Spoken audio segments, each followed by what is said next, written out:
Here we have a new 2024 Chevrolet Equinox.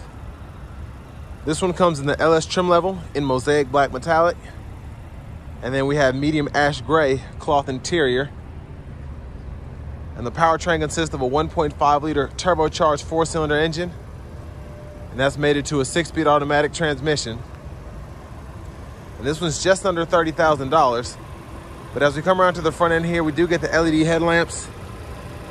I like the look here. Even though this is the base model, everything kind of goes with this paint color, especially even though we have black plastic here, here, here. Still not a bad look. And I actually like the chrome finish or mirror finish accents there around the grille. Now to the wheels here, these are gonna be 17-inch aluminum.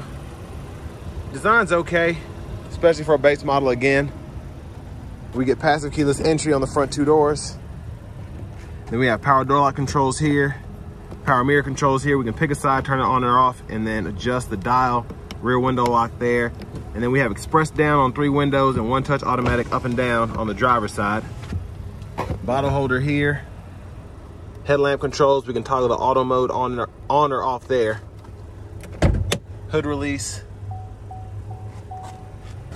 And then this one has the LS convenience package, so we do get that power driver's seat with 2-way power lumbar support. But I want to give a huge shout out to Chevrolet Buick GMC of Murfreesboro for letting me review this Equinox today. I'll leave a link below in the description. But I have that seat up front adjusted for someone of my size, being 6'3" with longer legs. So let's check out the leg room. And not terrible. When I sit like this, it's really quite comfortable. But my knees are still touching the back of the seat a little bit. But right there, you might be bothering the person up front, but that's okay. Again, it helps that I'm able to spread my legs out like this. I just couldn't use the center seat. Speaking of that, 2 bottle holders are in there when you fold it down. And then a nice touch is having the rear AC vents, 2 USB-A charge ports down there. And then we do have a grab handle. We can put a plastic hanger hook or several metal hangers right there. But let's go ahead and check out this window sticker. So y'all can pause anywhere you need to. Just gonna make sure we pick all this up.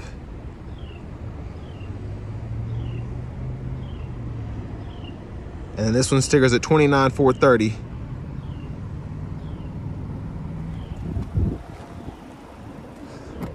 But fuel door, you have a fuel filler there. And then as we come around to the back end, sorry for the wind noise, it just came out of nowhere. But I like the tail lamps, even though they aren't LED, the look of them is pretty neat. And of course, you should be able to swap those bulbs out if you want to just put LED bulbs in it. Not necessarily the full-fledged tail lamp assemblies, but that'll help with the brightness as you're stopping. And then behind here, we have all of this space for the cargo area. And this one has a liner package, which I recommend. It's just helpful, easier to clean. And then it keeps the carpet from getting stained, things of that nature. But we're gonna go to the rear passenger side.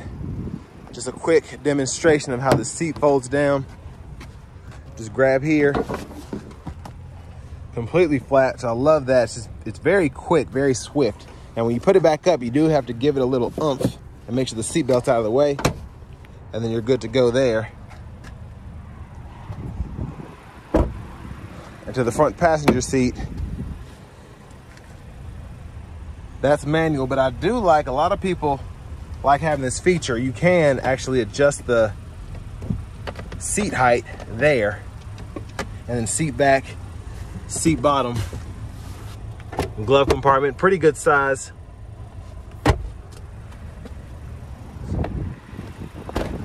And then as we come back around to the front, we're gonna pop the hood. And there's that 1.5 liter turbocharged 4-cylinder. Now let's go ahead and hop in the driver's seat.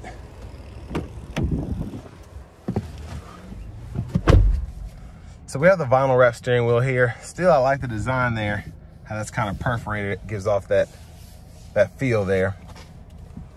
Now to the radio, we do get a 7-inch screen, but we get AM, FM, and XM radio along with Bluetooth audio.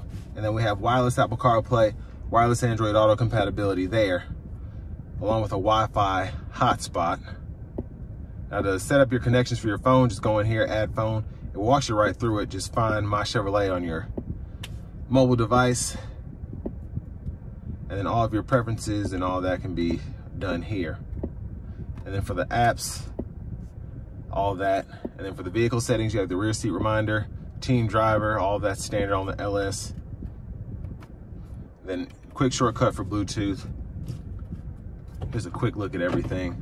And for the backup camera, you do have the guidelines that follow you as you turn the steering wheel. And then for the volume knob, you can turn that up, click there to mute, hold it to power the whole system down. And then you can use this to go through your tracks or radio stations there.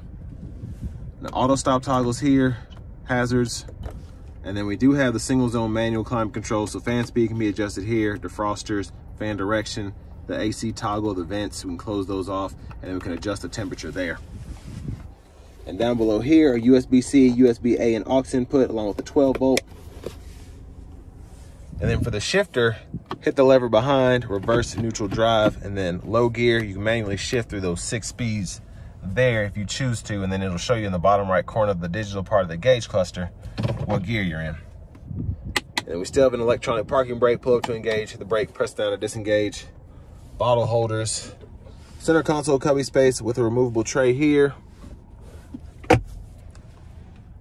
There's a view of the back seat from up here. And then no sunglasses holder there, because they just close that off. We do still get the premium dome lights, so that's nice. Now to the steering wheel, the stalk behind on the left side, blinkers, and then automatic high beam toggle. And then when your headlamps are on, you can toggle those high beams on or off and then flash here. And then the windshield wiper control, that's one time, off, intermittent is here. Then you have low, high. You can adjust your intermittents here. And then your rear wiper intermittent on there. Pull back for the rear wiper fluid, push up for the front wiper fluid. And behind the steering wheel on the left side, you can go through your track list or radio station presets. And behind the steering wheel on the right side, you can toggle volume up and down.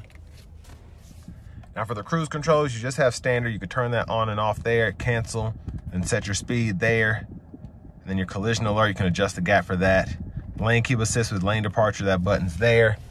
Mute button, voice recognition, and then you can use these 4 arrows and the check mark to go through that middle part of the gauge cluster, so you can set up your speed, trip monitors, fuel info, oil life, tire pressure sensors.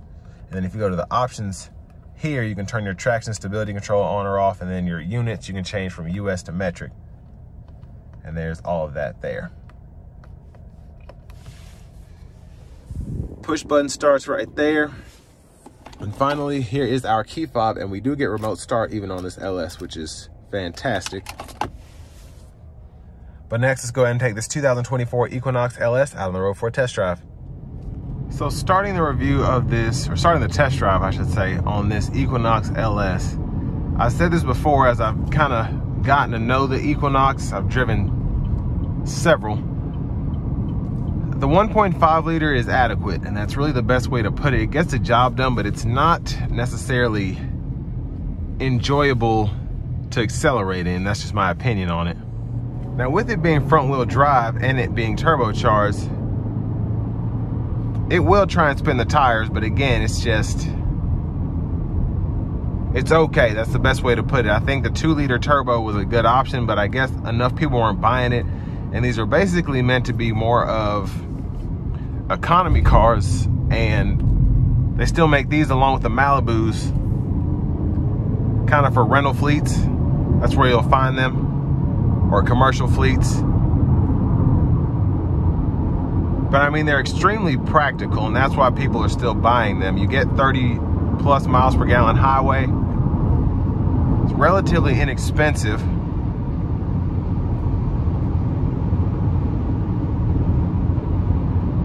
And they have a decent look to them. But we have the lane keep system with lane departure, which is nice to have as part of that standard Chevy, I think it's called the Chevy Safety Assist or something, but that safety system there, along with the forward collision alert. I would like to see standard blind spot monitors, but whatever.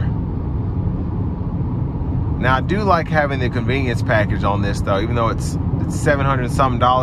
It's nice to have the power seat that's 8-way, the 2-way power lumbar support. And then the remote start system on here is a $300 option on the LS, and I highly recommend that as well. It's just nice to have in the winter, even in the summer if it's hot and you kind of want to cool the car off before you get in it.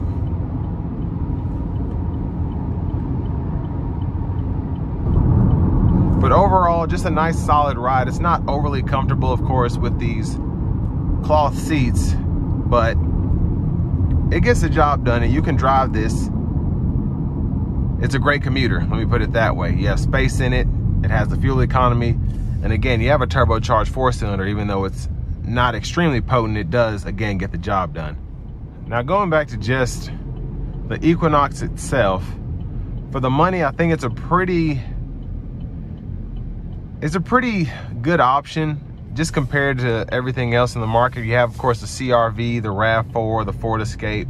All of those for a base model is pretty much around this price point, and I think you get a lot. Now with the Escape just getting redesigned for 23, this is just showing its age a little bit, but Chevy has always been, at least for the past decade or so, I'd say they've always been kind of, maybe like 6-7 years, top dog when it comes to the tech that's found in vehicles. I remember I had a 16 Malibu, and that was pretty much the only thing that was standard with Apple CarPlay and Android Auto at the time.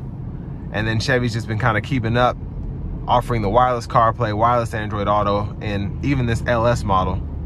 So again, in terms of tech, they're pretty ahead of the curve.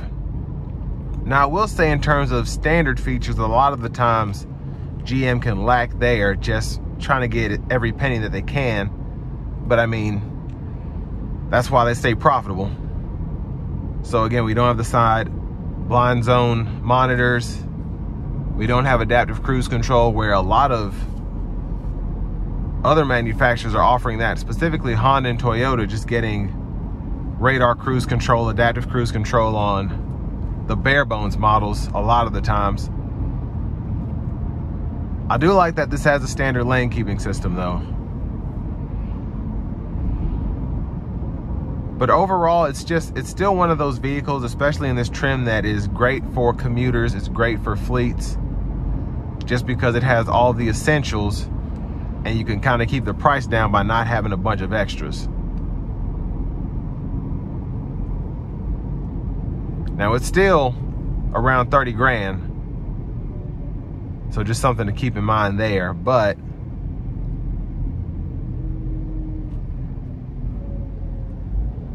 we'll give it a little pull here. And again, I just missed the 2-liter. That sounds a little strained, but again, the power is not terrible. It's just not a 2-liter turbo that I would get in an Equinox. But with the EV coming out soon, for those who are just wanting something that's quick but still affordable, we'll see what that goes for when it gets here.